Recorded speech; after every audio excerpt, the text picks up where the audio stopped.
자, 여기 학생들, 뭐 스포츠다 뭐다. 그래서 좀, 한 3, 40명 올 줄 알았는데 딱 그만큼 왔네. 오늘 한 15분, 20분 짧게 얘기하고 끝낼게요. 오늘 밥 먹으러 가야 되기 때문에. 이번 주에 목요일까지 어떻게, 왜, 무엇을 선택해야 하는가에 대해서 얘기를 할 거고, 오늘은 사회과의 그 가장 베이스적인 총론에 대해서 한번 얘기를 하고요. 내일부터는 이제 각 과목별로 뭘 배우고 어떤 경우에 추천을 하고 어떤 경우에 비추를 하는지에 대해서 설명을 드리도록 할게요. 자, 지겨운 얘기지. 수시 정시. 교과형도 있고, 종합형도 있고, 논술형도 있고. 자, 여기 보면 우리가 얼핏 봤을 때 다 들어가는 말, 내신이라는 말 대부분 들어가지만 내신이란 말보다 더 중요하게 모든 전형에 싹 다 들어가는 공통적인 말이 있죠. 그 말은 바로 예지. 우리 과목을 고름에 있어서 반드시 머릿속에는 수능을 볼 때 무슨 과목을 잡아야 될까 하신가, 그거에 대한 기본적인 생각이 항상 있어야 되는데, 여러분들 너무 진로에만 치중을 하다 보니까 수능을 어떤 과목을 봐야 되나라는 생각이 전혀 없는 것 같아.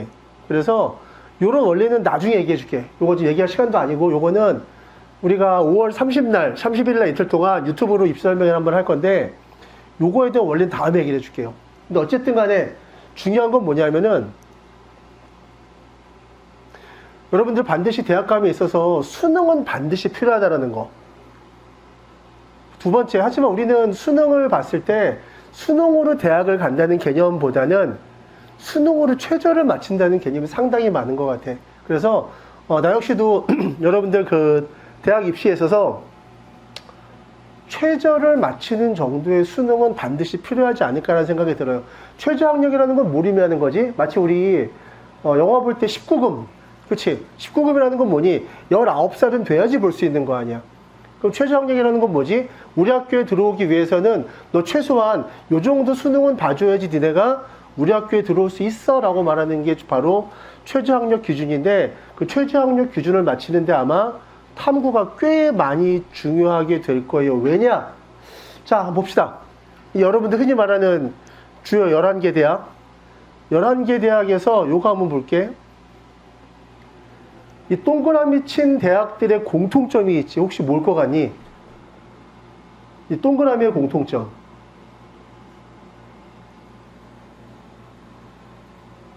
합이 3과목짜리 최저를 보는 학교들. 그렇죠? 그러면은 주요 11개 대학들은 3개 합 얼마짜리가 상당히 많은 거 눈에 보이지, 그렇죠? 여기는 왜 이렇게 종합전형은 이빨이 빠졌을까? 이 얘기도 5월 31일 날 유튜브로 말씀을 드릴게요. 자, 그럼 우리가 과목을 잡을 때 국어, 영어, 수학, 탐구 중에서 4과목 중에서 3과목을 잡아야 되는데 3과목을 뭐로 잡을까? 라는 고민을 했을 때, 자, 뉴스 한번 봅시다. 키워줄게. 올해 수능 본 졸업한 학생들 중에서 문과 학생들은 이과 학생들에 비해서 95대 5의 1등급을 받았지. 미적이나 기하로 1등급 받은 학생들이 95%야. 그리고 문과 수학인 확률로 1등급 받은 학생들은 5%. 우리가 지금 사탐을 하는 이유는, 사탐에 대한 설명을 하는 이유는 문과 학생들 때문에 하는 거지, 지금 거의. 이과 학생들이 사탐을 뭐 하면 좋을지는 나중에 다시 시간이 되면 말씀드릴게요. 그러면 이 문과 학생들에게 확통으로 1, 2등급 받기가 만만치가 않아. 최저를 맞추기에. 근데 여기서 또 변수가 또 생겼지. 뭐냐? 보이니? 1등급 맞은 학생들의 75%가 남학생이고 여학생이 25%. 그럼 문과 학생들에게 확통이 많이 불리하고, 첫 번째로. 두 번째, 그랬을 때 여학생들한테는 더 불리했었고, 물론 2등급이 가면 좀 완화가 돼. 이 트러블들은. 4등급 아래로 가면은 옛날하고 똑같이 돌아가. 하지만 1, 2등급이 목표라서 3합짜리 대학을 가는 학생들은 수학이 만만치가 않다고. 그러면 우리 학교 학생들 성적을 한번 볼게. 자, 앞쪽은 빨간색은 통합수능 전 거, 파란색은 통합수능 이후의 거야. 그러면 얘를 봤을 때 통합수능 전까지만 해도 1, 2, 3등, 물론 1등급이 안 나왔지만 1, 2, 3등급 수가 제법 많이 나왔었는데 통합수능 되면서부터 1, 2등급 학생들이 현저히 줄은 게 눈에 보이지. 국어는 큰 차이 없었죠. 영어도 절대평가라서 큰 차이 없고 오히려 이과 학생들은 엄청 좋아졌지. 그러면 다시 돌아가서 자, 우리가 목표를 2합짜리를 맞는다면은 사탐에 대해서 여러분들 진로적으로 다가가도 상관이 없어. 근데 내가 목표가 3합짜리 대학을 어느 정도의 염두에 두고 있는다면 탐구 과목을 좀 잘 잡아야 되지 않겠어? 탐구 과목을 진로 과목으로 잡는 거는 난 좀 아닌 것 같은데. 그래서 얘네들을 맞추기 위해서 3합짜리를 맞추기 위해서는 탐구의 선택이 무엇보다도 더 심각하게 중요한 것 같아. 자, 근데 그러면은 어떤 과목을 골랐으면 좋을까라는 얘기는 다음 시간부터 점심시간 때 할 거고, 자, 5개년 동안 사탐 점수예요. 1등급 컷이야. 기본이 50점이지. 제일 릴렉스하게 많이 봐주게 되면은 이해는 작년은 내가 보기에는 사실은 난 이게 맞는 것 같아. 실제로 과탐은 점수 이렇게 나오고 있는데 사탐 점수가 너무 쉽게 나왔었지, 문제가. 그 바꿔말은 뭐냐면은 이제 사탐은 이 포인트가 이게 아니라 이게 포인트라면 한 문제 틀리면 안 된다는 얘기야. 그렇죠? 근데 자, 우리 학교 학생들 한번 볼게요. 우리 학교 학생들이 이제 보는 과목들인데 전국에서 가장 수능을 탐구를 많이 보는 과목은 생윤이고 2등이 사문, 3등이 한국지리, 4등에서 엎치락 뒤치락해서 세계지리, 정법 얘네들이 왔다 갔다 하고 이렇게 순서가 흘러가는데, 자, 한번 봅시다. 여러분들 선배들이 신청한 사탐들이야. 누가 봐도 압도적으로 이 두 과목에 많이 몰려있고 어찌 보면 얘랑 합쳐서 이거 하나 될 것 같은데? 그래. 그래서 여러분들 실질적으로 봤을 때 문과 학생들한테 이 두 과목이, 특히 여학생들한테 이 두 과목이 유리한 거는 맞아. 근데 문제가 있어. 생윤이나 사문에 있어서 내가 독해력이 너무 떨어져. 나는 국어 시험 보는데 시간이 부족해. 이런 학생들이 사문이랑 생윤이 꼭 맞는다고 볼 수도 없거든? 그럼 내가 원하는 건 뭐냐? 우리 지금 최저를 맞춤에 있어서 사탐이 우리 학교에겐 특별하게 더 중요하게 인식이 될 수 있는데 거기서 니네들 보면 사탐 2개밖에 신청 안 해. 그럼 만약에 걔 안 맞으면 어떡할 거야? 방안 있어? 그래서 내가 추천하는 거는 이과 학생들이 물화생지 4개를 붙잡고 있잖아. 여러분 마찬가지야. 최하 4개 정도는 해가면서 거기서 나한테 뭐가 맞는가. 와, 이거 시작해봤는데 너무 어려운데? 생각보다 되게 쉬운데? 이런 거를 여러분들이 직접 한번 체크를 해봐야 되는데 여러분들은 온통 지금 뭐 딴 데가 있어 생각들이. 진로에 대한 것도 5월 31일 날 우리들의 진로는 정말 이게 맞는가에 대해서 설명을 다시 한번 할 거예요. 유튜브를 통해서. 그래서 항상 여러분 머릿속에는 수능을 봐야 된다는 생각을 반드시 갖고 계셔야 돼요. 그래서 수능을 보기 위해서는 그 지금 여기 2학년 학생들 마찬가지야. 지금 무슨 과목 어느 정도 마음에 든다고 찾았지. 찾아가는 과정이야. 고등학교는 찾아가는 과정이지 정해져 가는 과정이 아니라고. 자, 그래서 자, 내일부터 이걸 할 건데, 자, 색깔이 차이가 있어. 색깔이 다르고 줄친 게 있지. 자, 색깔이 파란색은 3학년 때 거고, 빨간색은 2학년 때 거야. 여러분들 이제 카톡에 나갈 거예요. 그리고 줄쳐 있는 거는 진로 과목이야. 자, 근데 여기서 중요한 거. 지금 1학년 학생, 2학년 학생들은 좀 소프트한데, 1학년 학생들은 이거 잘 챙겨 들어야 돼. 지금 2학년 학생들은 이 과목들을 일주일에 3시간씩 1년을 배우지. 지금 1학년부터는 일주일에 4시간씩 한 학기에 끝내야 돼. 그러면 지금 2학년 선배들이 한 학기에 배운 내용을 중간고사 때 보는 거고, 2학기 때 배운 내용을 기말고사 때 보는 거야. 학습량이 어마무시할걸? 그러면 하나라도 더 체크해 놓은 상태에서 버리는 게 맞지. 아까 빅4 4개 나왔었지? 제일 많은 생윤, 사문, 그 다음에 둘이 맞짱 애매한 한지, 세지, 정법. 나는 거기서 여러분들이 찾아가는 게 맞다고 생각을 해.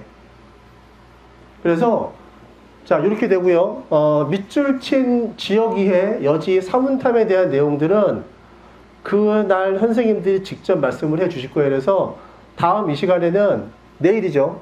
내일은 좀 체육과 협조를 구해서 스포츠는 좀 빼달라고 그럴까 좀 생각 중인데, 내일은 저 과목들이 실제적으로 무엇을 배워놔야 돼서 한번 말씀을 드릴게요. 말씀을 드리고, 항상 오늘 한 15분, 20분 정도 얘기했는데, 여러분 나갈 때 항상 중요한 거, 특히 1학년들 한 학기 거를 중간고사 때 배우고 뒤학기 거를 기말고사 때 배운다는 거, 그런 거를 감안했을 때 과목 선택을 좀이라도 하나라도 많이 해야 하는 게 옳지 않나라는 생각이 나는 들어요.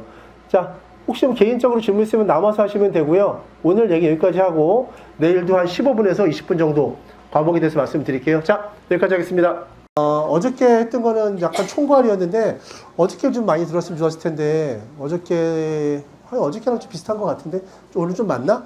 그래서 오늘은 세부적으로 들어가서 오늘은 지리, 내일은 역사, 윤리, 그 다음 마지막 날은 일반 사회, 그래서 설명을 할게요. 자, 오늘 할 거는 세지, 여지, 한지, 지역에 대해서 설명을 할 건데, 세지하고 여지는 2학년 과목이고 한지하고 지역에는 3학년 과목이에요. 자, 내가 지리 가리키면서 제일 많이 듣는 얘기는 뭐냐면은 암기 과목이라는 거. 너무 많이 외워야 된다. 근데 지리는 암기 과목이라는 표현보다 나는 저 왜 그러지? 저거 왜? 에 대해서 우리가 좀 설명을 주로 하는 과목인데, 제일 많이 나오는 중에서 여러분들 많이 하는 얘기가 지도를 외우기 어려워요 라는 얘기를 되게 많이 하거든. 내가 꼭 이걸 봤는데 딱 보자마자 저거는 무슨 군, 무슨 면, 무슨 리, 무슨 마을 이러고 외우는 게 가능하겠어. 일단 자체가 지도는 외우는 게 아니라 읽는 거야. 그러면 예를 들어서 이거 작년에 지금 2학년들한테 보여준 건데, 이 악보가 뭔지 한눈에 보고 알 수 있겠니? 딱 보자마자. 이거 맞추는 사람 있더라. 반짝반짝 작은 별? 그거더라고. 근데 이거를 악보를 통째로 외우진 않잖아? 이거 보고 외우는 사람 있을까?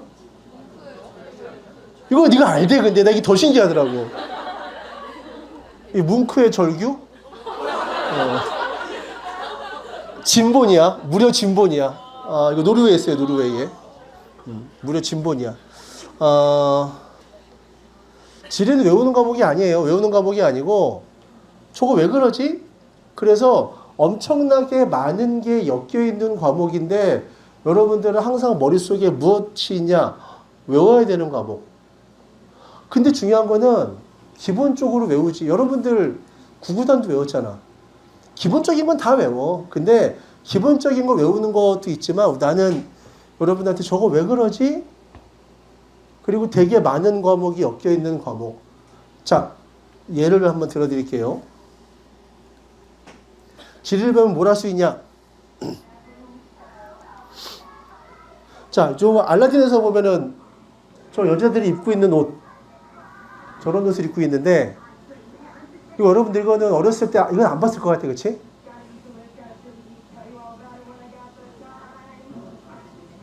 이거 여러분들 요거 봤죠? 근데 여자들 복장이 아까랑 바뀌었지. 여자들의 복장이 왜 바뀌었는지 지리를 들으면 알 수가 있어요. 저거는 우리가 종교적인 측면을 배우면 저거를 알 수 있고요.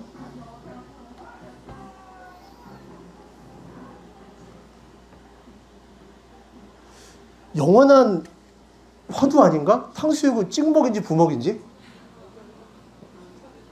탕수육이 부먹인지 찍먹인지 지리 들으면 알 수 있어요. 이거 뭐니? 탕수육은 결국은 부먹이 정석인 거야. 이 집이 전 세계에서 탕수육을 제일 먼저 만든 집이야.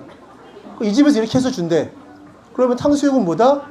부먹이지. 자, 탕수육이 부먹인지는 역사적인 거, 경제적인 거로 우리가 설명을 해드릴 수가 있어요.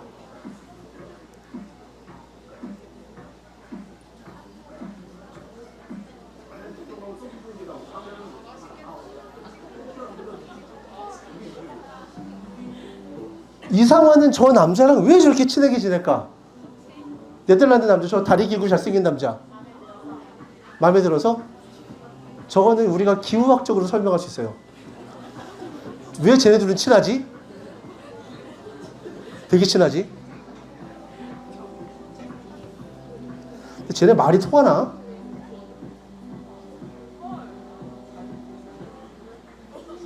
자, 호주에서 산불이 났죠? 산불이 나서 코알라가 지금 불이 붙었지. 코알라가 움직인다는 건 정말 대단한 일이야. 진짜 아픈 거야. 코알라 움직이지 않아. 코알라는 하루에 한 3-4시간밖에 안 움직이거든. 진짜 아픈 거야, 쟤는. 결국 죽었지. 결국 죽었는데 호주에서 산불이 한번 나면은 넉 달씩 나, 넉 달씩. 우리 개념으로 이해가 안 가지. 어떻게 불이 넉 달이나 나지? 저거 기후적으로, 식생적으로 여러분들이 이거를 파악을 할 수가 있어요. 정말 코알라가 움직이면 정말 대단한 일인 거야, 저거는. 이때 넉 달 동안 산불에서 죽은 동물의 개체수가 5억 마리래, 5억 마리. 엄청나게 많이 죽었지. 다 타 죽었지, 뭐.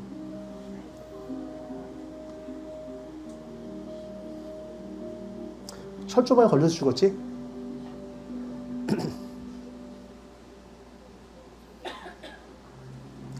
스베는 왜 저렇게 당근에 집착을 했을까?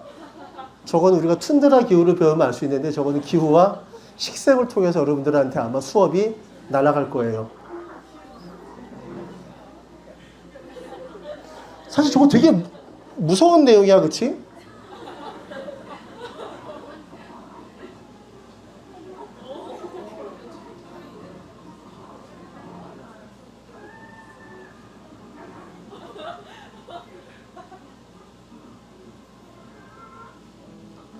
이 노래 아는 사람? 들어본 적 있다? 이 노래가 왜 틀렸는지도 여러분들 알 수 있을 거예요. 지리 시간을 통해서. 이 노래 틀린 거 있거든. 표범은 절대 위에 올라가서 죽지 않아. 표범은 무조건 평지에 있어. 저 기후적으로 표범은 위에 올라갈 수가 없어. 아이유는 여기서 왜 뮤직비디오를 찍었을까? 이 집을 통해서 건축학적인 측면도 우리가 한번 해결해 볼 수가 있고요. 저 집 되게 특이하게 생겼지?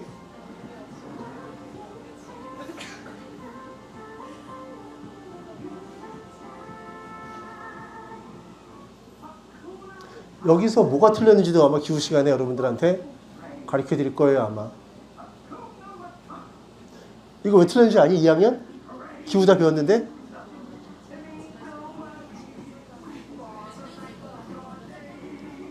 팁을 드릴게요. 저렇게 정글이 나오면 안 돼. 사자는 초원에서 살아. 정글이 나오면 안 돼. 그럼 만화 막 그린 것이 한마디로. 구동매는 저기에 왜 맨발로 갔을까?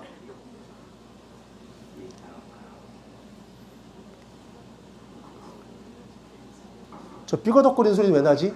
이런 것도 우리가 지리적으로 다 설명을 할 수가 있을 거예요. 물론 지리 시간에 이런 것만 하는 건 아니야. 근데 지금 여기 나온 것들은 실제적으로 우리가 지리 수업 시간에 사용하는 자료들이고, 결과적으로 여러분들한테 항상 해드리는 얘기는 뭐냐면은, 우리는 저거 왜 그러지? 왜? 그래서 지리는 항상 왜를 가리키는 과목이고, 여러분들 혹시 수시에서 학종을 목표로 하고 있다면은 어떻게 하든 간에 과세특이 걸리는 과목인 건 확실해요. 근데 여러분들 너무 재미없어요. 왜? 중학교 때 너무 많이 외웠거든. 자, 요거 여러분 선배들 발표한 내용들이에요. 지리 시간에 발표했던 거고, 세계의 희귀한 금속 부품, 이거 이과 학생이었어. 기후별 음식 문화, 세계의 다양한 언어, 빵의 역사, 빵의 특징이지. 세계 각국의 실내 디자인은 기후적으로 어떠한 차이를 갖고 왔는가? 인구 시간을 통해서 우리나라 다문화 학생들은 어떻게 수업을 배우고 있는가? 기후는 어떠한 감염병을 유발하는가? 되게 많은 부분이 엮여 있는 과목이죠. 근데 여러분들 이런 거 필요 없어. 오로지 지리는 뭐야? 외워야 되는 게 많은 과목. 근데 그렇지 않아요. 그래서 자, 우리가 그 결론적으로 여기 다 걸리지, 그치? 다 걸리는 거고요. 그래서 우리가 좀 디테일하게 과목별로 하나씩 한번 간단하게 설명을 한번 드릴게요. 세계지리는 2학년 때 선택을 하고요. 세계지리의 최고의 장점은 문제의 깊이가 되게 얕아요. 문제가 깊지가 않아. 그래서 딱 봤을 때 저거 답이다 라고 나오는 문제들이 제법 많을 거예요. 그리고 두 번째, 암기보다는 이해가 좀 필요한 과목이고, 세 번째, 한국지리 같이 하는 학생들은 당연히 시너지가. 근데 이거는 지리뿐만 아니라 생윤과 윤사, 뭐 생윤과 사문, 동아시아사, 세계사 이런 식으로 콜라보가 되는 과목들이 사실 되게 많아요. 사회과 안에는. 근데 어쨌든 시너지 효과가 탁월하고요. 근데 이런 사람들 되게 싫어해. 첫 번째, 수학, 우리가 뭐 2차 함수, 로그 이런 거 전혀 안 나와. 도표 분석이 나오는데 숫자 싫어하는 사람들은 좀 싫어하더라고. 근데 아까 말씀드린 것처럼 그래프의 방정식, 우리 이런 거 없어. 2학년 때 배웠기 때문에 3학년 때 만약에 이거 수능 과목을 선택을 한다면은 보충 수업 안 하면 까먹을 거야, 아마. 이게 제일 쓰고 싶었던 말인데, 진입장벽이 높다는 말은 뭐냐? 머릿속에 저 과목은 너무 어려운 과목, 너무나 외울 게 많은 과목, 그게 항상 머릿속에 들어가 있기 때문에 지리 듣는 학생들 여기 몇 명 있는데 공통점이 있지. 요만큼이라도 어려운 게 보이는 그 순간에 나 이거 안 할 거야. 항상 도망갈 준비가 돼 있는. 근데 내가 저번 시간에 얘기한 것처럼 이 얘기했었죠. 특히 여러분 2학년 학생들은 치명적인 문제가 생긴 게 뭐야? 지금 2학년 학생들은 1년 동안 배울 걸 여러분들은 한 학기 동안 배워야 돼. 교육과정에 바뀌어가지고. 그러면 아마 여러분들이 듣다가 포기하는 과목도 생길걸? 그럼 거기서 나는 사탐 2개 보니까 2개만 할 거야 하다가 포기하면 수능은 뭐로 볼 거야? 그래서 수능을 볼 수 있게 최소한 4과목 정도로 선택하는 게 가장 좋은 선택이지 싶어요. 그래서 이런 경우에 좋습니다. 수시, 스펙을 만들기에 좋은 과목이고, 단순 암기 이런 거 싫은 사람들, 그리고 세상에 관심이 많은 학생들, 이런 사람들한테는 세계지리 추천을 드릴게요. 자, 여행지리는 여러분들 2학년 때 만나는 과목인데, 여행지리는 실제적으로 봤을 때 여행 방법, 숙소 잡는 법, 코스 짜기 이런 것들을 실제로 배워요.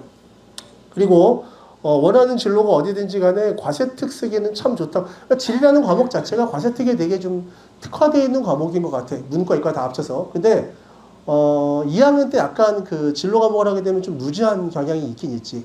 그리고 내가 하는 게 되게 많아요. 하지만 수행평가는 오로지 시간 내에 다 해결하기 때문에 이렇게 크게 부담 있는 과목 같진 않아. 근데 유일기는 성의 없이 삐 맞게 되는 경우는 안 하기만 못한다고 써놨는데, 이건 모든 진로 과목이 똑같아요. 무슨 소리냐? 여러분들 성적표를 보게 되면 이렇게 나오거든? 이건 진로 과목 성적표야. 근데 예를 들어서 이 학생 성적표 어떻게 읽어야 되냐면은, 사회문제 탐구는 과목 평균이 81점이야. 근데 얘는 몇 점 맞았대? 98점 맞았대. 잘 본 거지. 근데 성취도는 A가 나왔는데 이 과목을 들었는데 104명이라는 거야. 이게 정보가 다 나와. 근데 오른쪽 보세요. 성취도별 분포 비율 A 맞은 학생은 58%라고 나와 있지. 근데 내가 이 과목을 대면대면해서 B를 맞은 거야. 그럼 B라고 쳐봐봐. 너는 그러면 저 과목 들은 애 중에서 절반에도 못 들어갔니? 이 시간에 놀았지? 라고 평가가 돼서 여러분들 진로 과목 들었을 때 B 받으면 정말 안 들으니만도 못한 경우가 되거든. 물론 학교별로 반영되는 과목의 개수가 다르기는 해. 하지만 진로 과목에서 B 받았다는 얘기는 정말 안 하는 게 나아. 그래서 진로 과목 들을 때 여러분들 저거는 노는 거야. 소프트한 건 맞지. 소프트한 건 맞지만 노는 과목은 아니야. 이거는 여행지리뿐만 아니라 사문탐도 마찬가지고 여러분들 3학년 때 배워야 될 웬과 진로 과목들 그거 다 B 받으면 안 돼. 자, 종합전형을 준비할 때 아직까지 좀 애매한 학생들 그런 학생들 여행지를 추천을 하고요. 정형 마케팅, 지리, 심리 이런 쪽 좋아하는 사람들은 여행지리 살포시 한번 추천을 해드릴게요. 3학년 때 배울 한국지리. 한국지리는 3학년 때 배우다 보니까 수능이랑 내신이 함께 돌아가기 때문에 조금은 좀 편할 거야. 따로따로 움직이는 게 아니라 진도를 나가면서 수능 준비도 같이 하고 아까 얘기한 것처럼 2번하고 3번은 똑같아요. 세계지리랑. 얘도 마찬가지네. 근데 2번 한국지리 치명적인 단점은 깊이 있는 문제가 수능에 2개 정도 나와. 저 문제가 흔히 말하는 킬러 문제라고 하는 거지. 근데 학교 시험은 저렇게 내질 않아요. 학교 시험 여러분들이 아마 문제 풀었을 때 크게 어렵지 않은 문제들이 나. 왜? 학교 내신 성적 문제를 수능처럼 내면 니네 아마 난리 날걸? 그래서 학교 시험은 저렇게 내지 않아요. 자, 요거는 동일하고요. 지역의 이해. 지역 이해는 누구한테 추천하냐? 지역의 이해는 정말 전 과목 커버가 가능한 것 같아.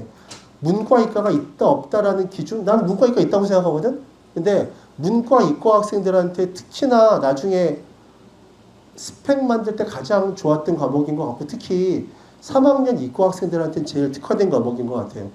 그래서 원하는 진로 쪽 어느 쪽 가세트 가능하고요. 뭐 이건 아까하고 똑같죠.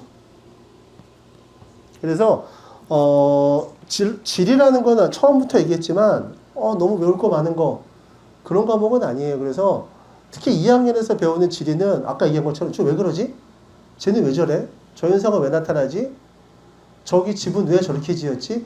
이런 것들을 우리가 계속 체크하는 과목이라서 왜를 뜻하는 과목이니 와, 저 과목 외울 거 너무 많아 라는 생각은 좀 버렸으면 좋겠어요. 오늘은 세계사, 역사 2개, 그러니까 세계사랑 동아시아사랑 그리고 윤리 과목 2개 이렇게 설명을 할 건데 일단은 세계사는 아마 너희가 선택하면 2학년 1학기에 배우게 될 거고 동아시아사가 아마 2학년 2학기고 그 다음에 2학년들이 선택하면 세계사가 3학년 1학기에 되어 있는 걸로 알고 있어.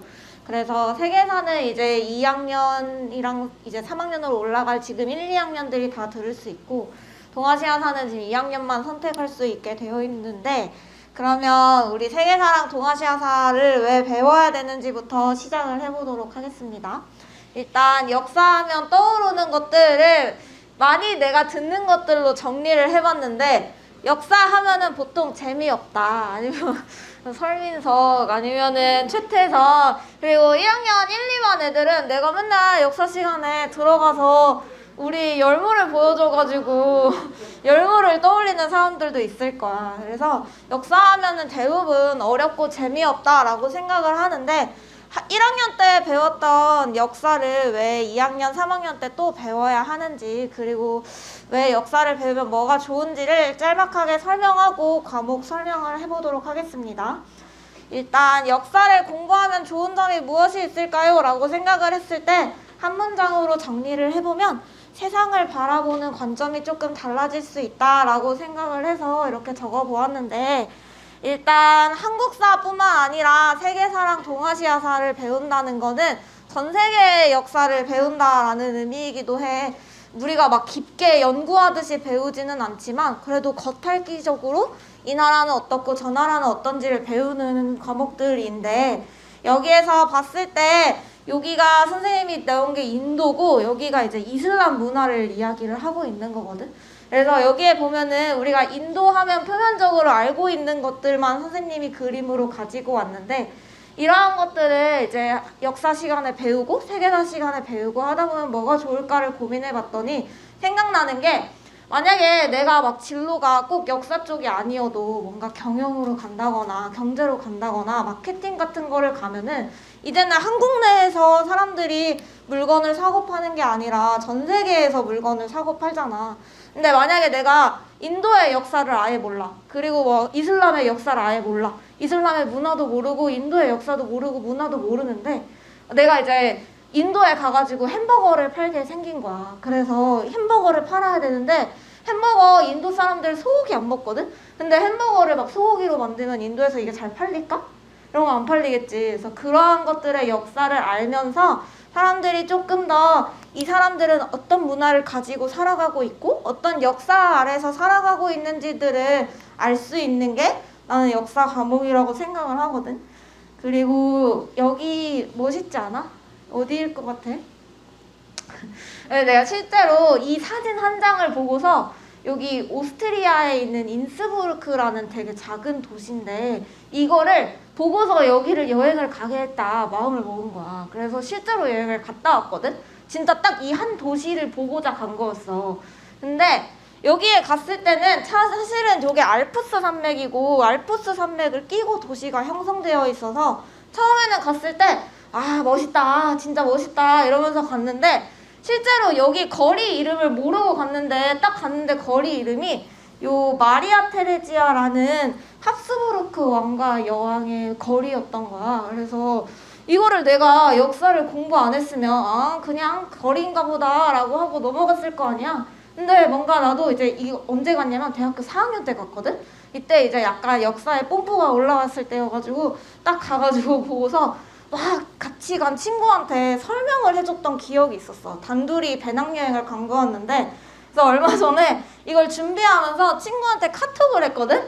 실제 친구야. 그래서 친구한테 카톡을 했는데 얘가 완전 공대생이야. 그래서 지금도 이거와 공대와 관련된 업무를 하고 있는데 아직도 저 마리아 테레지아를 기억을 하고 있더라고. 그래서 되게 좀 깜짝 놀랐던 기억이 있어. 그래서 아마도 이 역사를 배운다는 건 세상을 보는 눈이 좀 달라지고 지식을 쌓을 수 있는 게 아닐까라는 생각을 해보았습니다.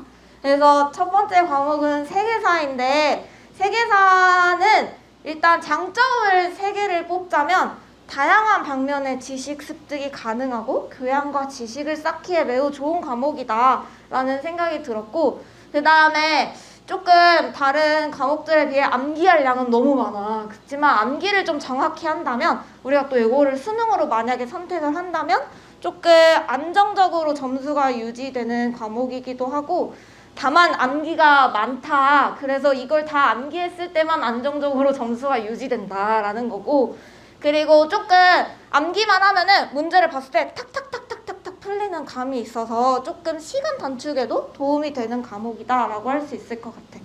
그리고 워낙에 다양한 지식들을 습득할 수 있기 때문에 뭐 논술이라든지 이런적으로 수시를 할 때 도움이 많이 된다. 정말 양이 많긴 많다. 그래서 세계사에서는 주로 이러한 것들을 배우고요. 여기에 보면은 동아시아 지역의 역사는 중국사가 대부분이야. 그래서 중국사를 바탕으로 중국사, 일본사가 들어가 있고 나머지 이제 주제들에서 보면은 대부분 뭐 유럽사라든지 아니면 이제 제국주의, 냉전 이런 쪽으로 많이 들어간다라는 것을 알 수 있습니다. 옛날보다 세계사가 요즘에 교과서를 보면 알겠지만 어떤 나라에 대해서 깊게 배우지 않고 대부분 다 겉핥기식으로 배워. 그래서 이 나라의 대표적인 역사들만 이렇게 배우고 넘어간다라고 생각을 하시면 될 것 같아요.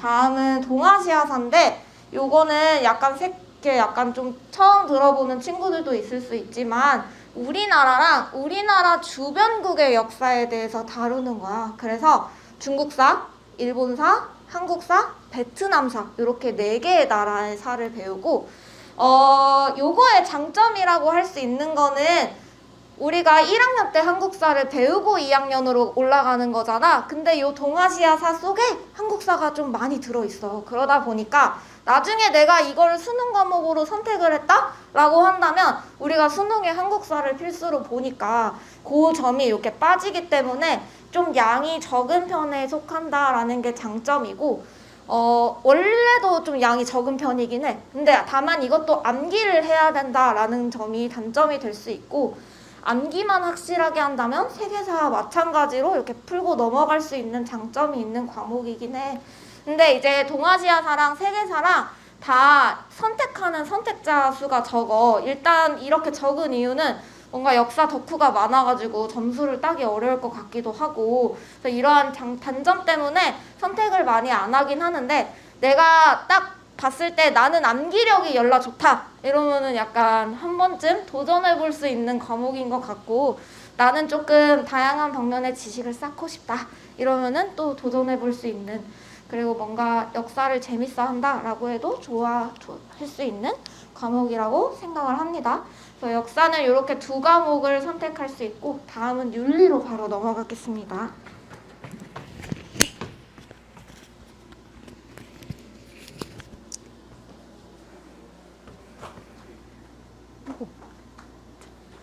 안녕하세요. 저를 아는 분도 계시고 모르는 친구들도 많을 텐데, 일단은 선생님은 이 학교에서 지금 윤리를 가르치고 있는 오슬기라고 합니다. 자, 오늘 제가 설명드릴 거는 윤리에 있어서 두 과목 윤리와 사상과 생활과 윤리를 안내를 해드리려고 하는데요. 여러분들 윤사랑 생윤의 가장 큰 차이가 뭘까요? 생각해 보신 적 있어요? 한 번도 없지? 그치? 자, 여러분들이 윤리와 사상이라는 거는 뭘 배우는 거냐면 공자, 맹자, 순자, 뭐 칸트, 아리스토텔레스 이런 사람들을 배우는 거고, 생활과 윤리는 여러분들이 실생활에서 어떻게 살아야지를 탐구하는 과목이라고 생각하면 돼. 그러면 윤사가 쉬워 보여? 생윤이 쉬워 보여? 생윤이 훨씬 쉬워요. 그래서 일단은 한번 같이 보도록 할 텐데요. 일단은 교과 편제부터 안내를 드리면, 지금 1학년이랑 2학년이랑 선택하는 방법이 조금 다른 거는 다들 알고 계시죠? 그래서 일단은 지금 현재 1학년의 경우에는 2학년 2학기에 4단위로 윤리와 사상이 열리게 되고요. 그리고 3학년 1학기에 3단위로 생활과 윤리가 열립니다. 그리고 지금 2학년 같은 경우에는 똑같은 내용이죠. 현재 이제 남은 게 3학년 1학기에 3단위 윤리와 사상만 남았어요. 그리고 결론적으로 말씀을 드리면, 미안해, 이거 3학기 1학기에 윤리와 사상이 있고 3학년 1학기에 생활과 윤리가 있는데, 이거는 1학년 친구도 2학년 친구도 동일하게 3학년 1학기에 열리는 과목들은 한 학기의 모든 내용을 다 해야 돼. 그거는 조금 감안을 해주셨으면 좋겠습니다. 자, 먼저 이제 윤리와 사상부터 한번 보도록 할 텐데요. 여러분, 이 그림 뭔지 아세요? 처음 봐요? 이거는 라파엘로라는 작가님이 그리신 아테네 학당인데, 이제 여러분들이 윤사를 배우게 되면 여기에 계신 분들 중에 3명은 대표적으로 찾을 수 있게 될 거예요. 누굴 것 같아?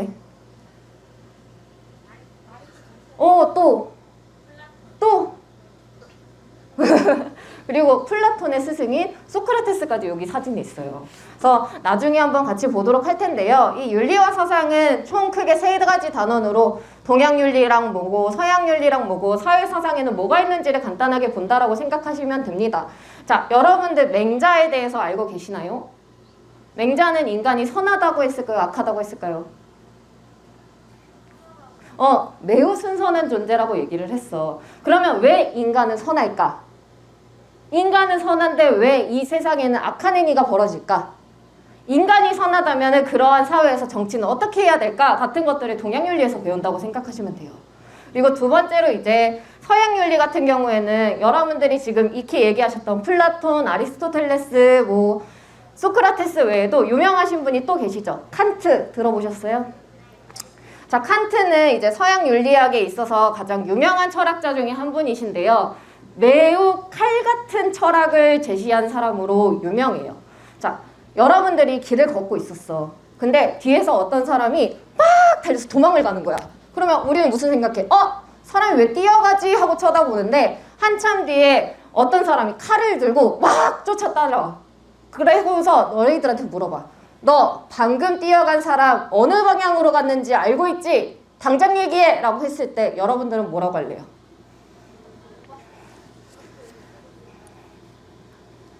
솔직하게 말하기가 쉬울까 어려울까? 어려워. 왜? 그 칼로 그 사람이 피해를 입을 수 있으니까 라고 생각하기 때문이에요. 근데 칸트는 뭐라고 했을까? 고지고대로 알려줘야 된다고 얘기해요. 왜? 거짓말하는 행위는 비도덕적이니까. 그래서 참 칸트를 이해하기가 어려운데 이러한 일화들과 같이 한번 서양 윤리에서 그 사람들이 왜 이런 생각을 했는지 이런 일화들이 왜 나오는지를 한번 공부한다 생각하시면 될 것 같고요. 마지막으로 이제 사회사상에서는 여러분들이 익히 알고 있는 뭐 민주주의라든가 사회주의 같은 것들에 대해서 정치적인 부분과 사회 일반적인 내용들에 대해서 같이 공부한다 생각하시면 됩니다. 그래서 다음 장 보시게 되면 이제 윤리학 사상의 장점과 단점을 먼저 보여드리도록 할 텐데요. 자, 일단은 가장 큰 장점은 생활과 윤리와 함께 수강할 경우 연계되는 내용이 많습니다. 윤사의 내용이 생윤에 그대로 나오는 경우가 꽤 많아요.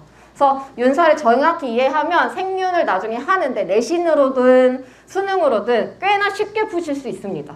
그리고 두 번째로 이제 사회 주제에 대한 자유로운 심화 탐구를 진행할 수 있다라고 얘기를 하는데요. 어쨌든 간에 저희가 목표를 하는 거는 공부를 해서 나의 진로나 관심사를 녹여내는 게 가장 중요하잖아. 그런 데서 우리가 얻을 수 있는 사상가들의 아이디어를 바탕으로 다양한 얘기를 할 수 있다라는 점이 있습니다. 그리고 마지막으로 모든 과목이 똑같지만 내용만 다 이해를 하시면 암기하시면 문제 난이도는 어렵지 않아요. 근데 왜 윤사를 힘들어하냐? 교과 내용에 양이 많아요. 양이 많아서 점수를 못 따는 친구들이 있고 두 번째로 이제 동양윤리에서 한자가 꽤 많이 나옵니다. 중국 철학이 대부분이라 그 한자에서 좀 진입장벽을 느끼는 친구들이 꽤 있다 생각하시면 될 것 같아요. 자, 그리고 이제 여러분들이 좀 더 관심이 있을 생활과 윤리에 대해서 안내를 해드리도록 하겠습니다. 자, 보시면 아시겠지만 너희들이 관심 있는 분야 하나 정도는 여기에 무조건 있겠지예요. 그래서 생활과 윤리 첫 시간에 이제 보시게 되면 생활과 윤리를 가장 많은 친구들이 선택하고 있는 것도 보이시죠? 그 이유는 뭘까요? 진입장벽이 굉장히 낮아요. 다들 쉽고 양이 적다고 생각해서 그래서 생활과 윤리에 대해서 한번 얘기를 해드리면요.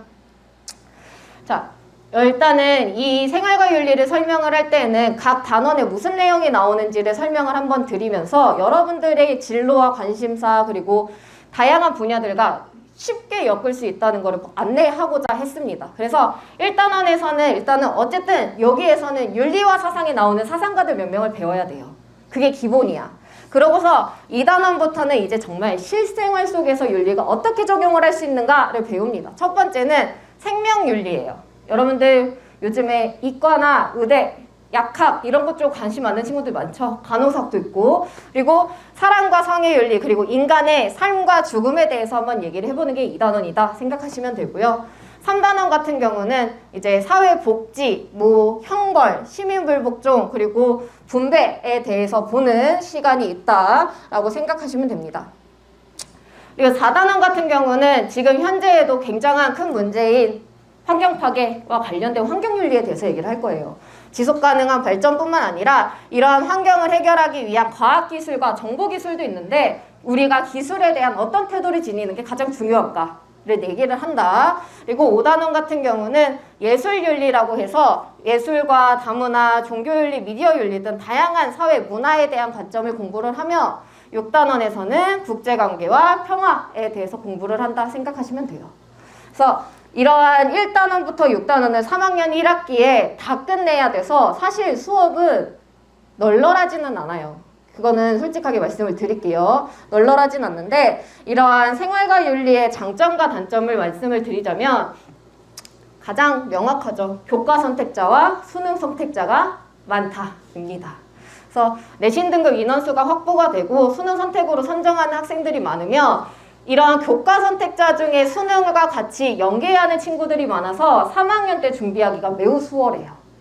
그리고 다른 사회 탐구에 비해 암기량이 적습니다. 윤사의 반 정도라고 생각해요, 저는.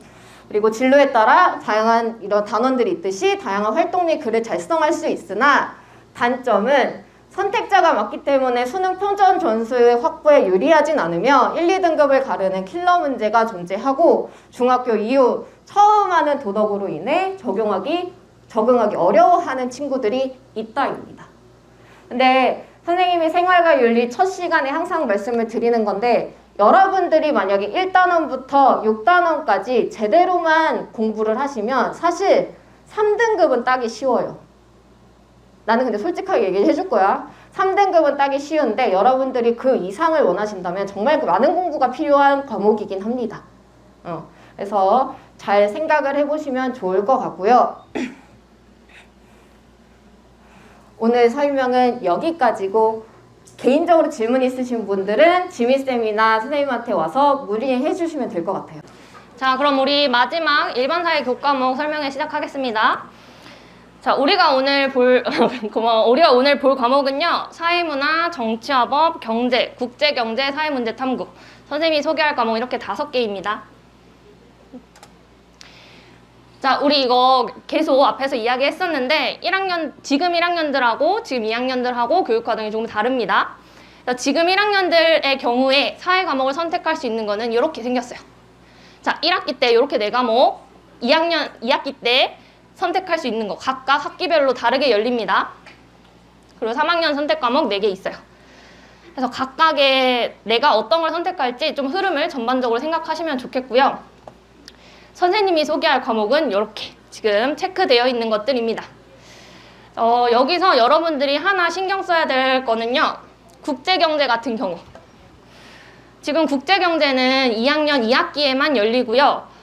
우신고등학교하고 함께하는 공동교육과정입니다.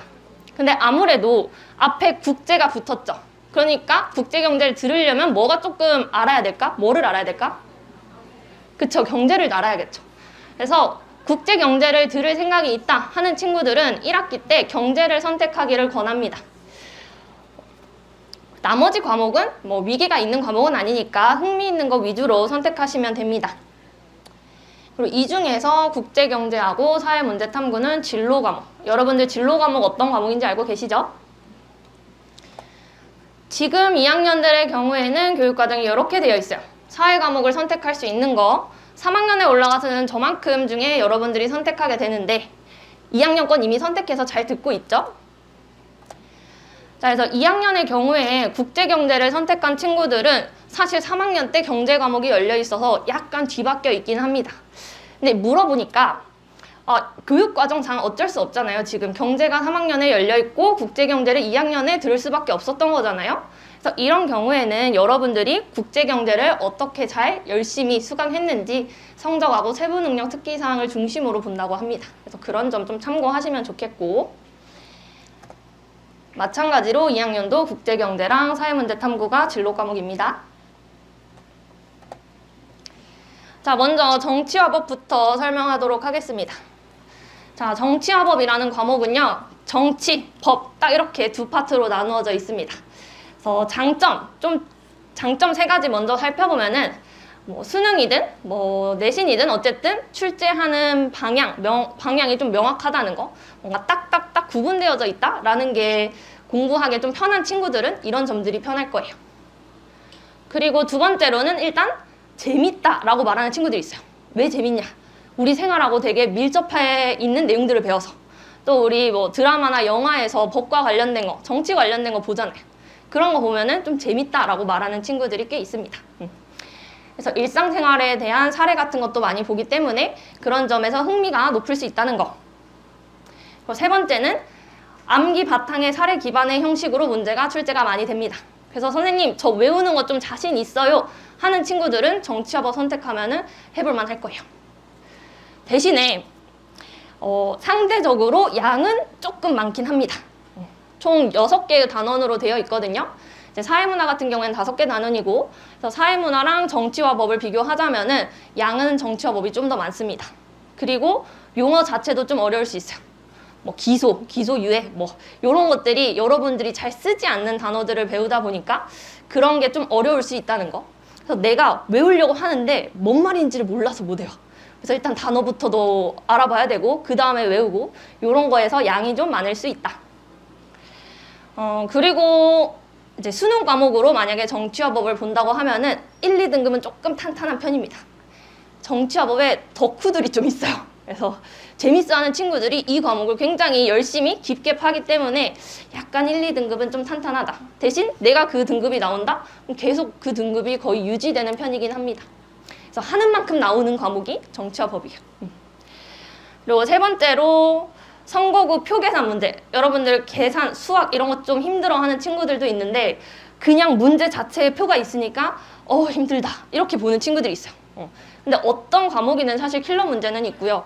그래서 계산이 근데 어렵진 않아요. 소수점 뭐 곱하기 분수 이 정도여서 어렵진 않지만 그냥 난 숫자가 싫어요 하는 친구들의 경우에는 그 문제를 보는 것만으로도 조금 힘들어하는 친구들이 있습니다. 어떤 친구들한테 추천을 하냐? 선생님 저 암기 괜찮아요. 잘 외울 수 있어요. 선생님 저 노트 정리하는 거 좋아해요. 되게 정치학을 구조화 시켜서 공부하기 편한 과목이거든요. 그래서 그런 친구들한테 추천하고요. 또 그 수시랑 정시 두 가지 모두 준비하는 친구들. 정시 과목에서 그래도 해볼 만한 과목이라고 선생님은 생각합니다. 그 다음 사회문화 보겠습니다. 사회문화는 일단 가장 큰 장점은 선택자 수가 많다. 뭐 내신이든 정시든 선택자 수가 많기 때문에 그런 점에서 해볼 만합니다. 자, 그래서 1번 일반적인 과목으로 선호도가 높다. 선생님 저 무난한 거 찾아요 하면은 사회문화 괜찮습니다. 자, 무난한 과목이에요. 두 번째, 구조화나 조직된 내용으로 내용 정리나 암기가 편하다. 일단 양도 막 엄청나게 많지는 않고요. 앞에 정법하고 비교하면은 조금 그거보단 덜 하기 때문에, 그리고 마찬가지로 구조화시켜서 이해하고 암기하는데 괜찮기 때문에 이 과목 추천합니다. 그리고 세 번째로는 주변에서 쉽게 접할 수 있는 이론들이 많다. 예를 들면 뭐 우리가 하는 일탈 행동이 왜 일어나는가? 다른 사람의 낙인 때문이야. 또는 그런 친구들을 사귀어서 그래. 좀 가볍게 다룰 수 있는 이론이 많기 때문에 쉽게 접근하기가 좋다라는 거 가장 큰 장점입니다. 자, 어떤 친구들한테는 조금 힘드냐? 먼저 국어가 좀 힘들다. 그래서 언어적인 뉘앙스에서 차이가 발생할 수 있어서 선생님 저 이 말이 뭔 말인지 잘 못 알아듣겠어요 하는 친구들이 그 선지 자체를 보고 좀 어려워하는 경우가 있어요. 그래서 그런 친구들한테는 좀 쉽지 않을 수 있다는 거. 그리고 두 번째는 참여자가 많다 보니까 아무래도 등급이나 이런 걸 가르기 위해서 어려운 문제들이 나오고 있고, 알고 있나요? 작년 뭐 수능에서 뭐 정답률이 5%였다 뭐 이런 얘기들. 그래서 조금 문제가 살짝 더티한 면도 있긴 합니다. 그래도 무난하다라는 점이 아주 강점인 과목이에요. 그래서 사회, 문화 관련된 이론들 그리고 사회 현상들을 탐구하는 과목입니다. 자, 어떤 친구한테 추천하냐? 선생님 저는 암기 좀 힘들어요. 그나마 적은 거 하고 싶어요 하면은 사회, 문화 괜찮습니다. 그래, 그리고 수시, 정시 마찬가지로 같이 준비하는 학생들. 우리가 2학년 때 사회문화를 배우니까 한번 2학년 때 한 바퀴 돌리고 또 3학년 올라가서도 복습 겸 해서 준비하기에 괜찮은 과목. 선생님 저는 마땅히 선택할 만한 게 없어요. 뭐가 재밌는지도 잘 모르겠어요 하면은 사회문화 무난하기 때문에 그런 친구들한테 추천합니다. 그 다음 경제에 넘어가도록 하겠습니다. 자, 경제 과목은 일단 경제라는 거 말 자체로 어려워하는 친구들이 좀 있어요. 자, 경제의 장점 1번 상식적인 내용이 많아서 이해하면 쉽습니다. 그래서 좀 남학생들이 잘 따라가는 지점도 있는데 그냥 그 현상을 이해하면 사실 어려운 건 없어요. 그리고 양 자체도 많지는 않아요. 그리고 두 번째로 경제가 파트가 두 가지로 나누어져 있거든요. 그래서 미시경제, 거시경제 이렇게 나누어져 있는데 미시경제가 이해되면 거시경제는 금방 따라와요. 비슷하거든요. 근데 그 말은 무슨 말이겠어? 미시도 이해가 안 되면 거시도 어렵다. 그래서 약간 기초를 잘 쌓아야 잘 따라갈 수 있는 과목입니다. 세 번째 장점, 암기량이 절대적으로 적다. 이해와 응용을 잘하면 추천한다. 근데 가장 큰 단점이 있어요. 숫자가 선택하는 사람 수가 좀 적어요. 우리 학교 안에서도 선택하는 사람이 좀 적고요. 수능 과목에서도 굉장히 적습니다. 몇천 명대라서 사실 굳이 경제를 하고 싶다? 한 번 더 생각해 보시길 추천드립니다. 근데 어쨌든 내가 경제학과 가고 싶다, 뭐 경영학과 가고 싶다 하면은 많이 선택하는 과목입니다. 자, 그래서 어떤 친구들은 좀 힘드냐? 그래프나 수치가 나오기 때문에 그 숫자를 보는 것만으로도 해석하는 것 자체가 어렵다 하는 친구들은 좀 쉽지 않을 수 있습니다. 그리고 자료 분석형 문제가 많이 출제돼서 약간 이과적인 성향의 느낌도 나요. 그래프가 위로 가고 뭐 아래로 가고 그렇게 해서 수요량이 어떻게 되고 뭐 균형점이 어떻고 이런 얘기들 배우거든요. 그리고 세 번째, 그냥 경제 자체가 어렵다라는 생각이 일단 밑바탕에 있습니다. 그래서 진입하는 것 자체를 힘겨워하는 친구들이 있다. 자, 어떤 친구들한테 추천하냐? 첫 번째로 일단 선생님 저 경제학 진로, 경제학과 가고 싶어요. 그런 거 관심 있어요? 하는 친구들은 경제를 들으면 좋겠죠, 당연히. 특히 종합전형 준비하는 친구들은 사실 경제학과 가고 싶다고 하면은 안 들을 이유가 없죠. 꼭 들어야겠죠. 그것과 연결지어서 선생님 저 국제경제 들을 거예요 하는 친구들도 경제를 배워야 국제경제 잘 따라올 수 있기 때문에 그런 친구들한테 추천합니다. 선생님 저 수능 볼 건데 높은 표준 점수 갖고 싶어요. 대신 근데 이 말 뭔 말이겠어? 여러분들이 경제 잘하면 근데 몇천 명 안에서 잘하기가 조금 어려울 수 있다. 자, 국제경제 설명하겠습니다. 국제경제는요, 공동교육과정이라고 해서 다른 학교 학생들도 함께 듣는 과목이에요. 그래서 성적 산출 같은 경우도 우리 옆에 있는 의신고 학생들이랑 함께 하고 있고요. 먼저 어떤 친구들한테 좋을까? 자기주도적인 학습이 되는 친구. 경제학 관련해서 스스로 탐구하고 싶은 친구는 국제경제 선택하면 좋겠죠. 두 번째, 선생님 저 종합전형 쓸 건데요. 그럼 특히 경제학과 쓸 거예요 하는 친구들 매우 추천합니다.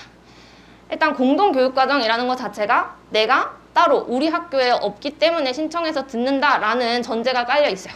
그렇기 때문에 이 학생이 경제학 관심 있는데 되게 주도적으로 좀 해보려고 노력했구나 라는 걸 비춰줄 수 있다. 대신 근데 잘해야 수업에 잘 참여해서 많은 활동을 했고 많은 탐구를 했다는 게 드러나면 그런 부분에서 높은 점수를 받을 수 있겠죠. 자, 그래서 세 번째, 공유 캠퍼스 공동교육과정으로 학업 역량 드러낼 수 있다는 거. 방금 이야기한 부분입니다. 자, 어떤 친구들한테 좀 힘드냐? 심화 과목이기 때문에 진입장벽이 있다는 거. 앞에 말한 것처럼 경제라는 내용을 바탕으로 국제경제를 살펴보기 때문에 조금 내용이 어려울 수 있다. 그래서 경제학적인 이해가 없으면은 재미가 없을 수 있어요. 내용 자체를 따라오는 게 힘들어서. 그리고 공동교육과정으로 지금 2학년들 같은 경우에는 이제 2학기 때 수업이 진행되는데 우리가 지금은 화목 2시간 가는데요. 우신도 와야 되고 우리도 이동해야 되고 하다 보니까 시작하는 시간이 조금 늦어져요. 그 말은 종례도 조금 늦어질 수 있다. 그래서 일과 시간 이후에도 시간을 내야 된다라는 거.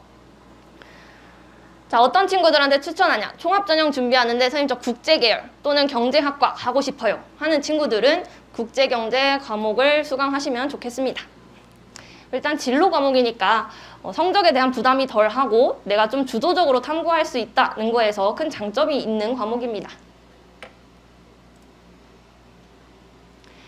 마지막 사회문제 탐구, 우리 3학년에 열리는 과목인데요. 말 그대로 사회 문제에 대해서 탐구하는 과목입니다. 그래서 앞에와 마찬가지로 주도적으로 활동을 할 수 있는 친구들이 선택하면은 더더욱 좋은 과목입니다. 자, 일단 첫 번째 장점. 특정 이론이나 개념이 적어서 내신 준비에 대한 부담감은 좀 덜 수 있다. 그리고 우리가 2학년 때 사회문화, 정치화법 이런 과목들을 배웠잖아요. 그런 과목을 수강했기 때문에 거기서 배운 내용들을 또 여기서 심화시켜서 자기가 탐구할 수 있다는 게 큰 장점입니다. 새로운 이론을 배운다, 새로운 개념을 배운다기보다는 내가 기존에 알고 있던 거, 거기에 내가 좀 관심 있는 사회 문제 이런 걸 연결지어서 탐구할 수 있다라는 장점이 있습니다. 마찬가지로 두 번째, 방금 이야기한 건데요. 사회문제 탐구 교과서를 보면은 게임 과몰입, 학교 폭력, 저출산 이런 내용들이 있어요. 그거 말고도 사실 사회 문제와 관련된 거면 자기가 얼마든지 연결지어서 학습하실 수 있어요. 자, 그래서 어떤 친구들한테는 좀 힘들 수 있냐? 새로운 지식을 얻기보다는 자기주도적 활동에 성향이 강하기 때문에 선생님 제가 주도적으로 탐구 자체가 싫어요 하는 친구들은 사실 힘들겠죠? 제목 자체가 사회문제 탐구니까. 대신에 어떤 진로든 어떤 과목이든 연결 지을 수 있다는 게 가장 큰 장점입니다. 그래서 사회문제 탐구 과목 중에서 암기의 부담을 덜고 싶은 학생, 그리고 수시로 종합 전형을 준비하는 학생은 여기서 나의 탐구 역량, 나의 학업 역량을 잘 드러낼 수 있는 과목이기 때문에 선택하시면 좋겠습니다. 그리고 사회문제 탐구 같은 경우도 선택자 수는 어느 정도 많은 편입니다. 자, 그래서 우리 오늘 설계할 과목 이렇게 5가지 이야기했는데요. 혹시 관련해서 질문 있는 친구들은 선생님이나 아니면 신종근 선생님 찾아가서 질문하시면 되고요.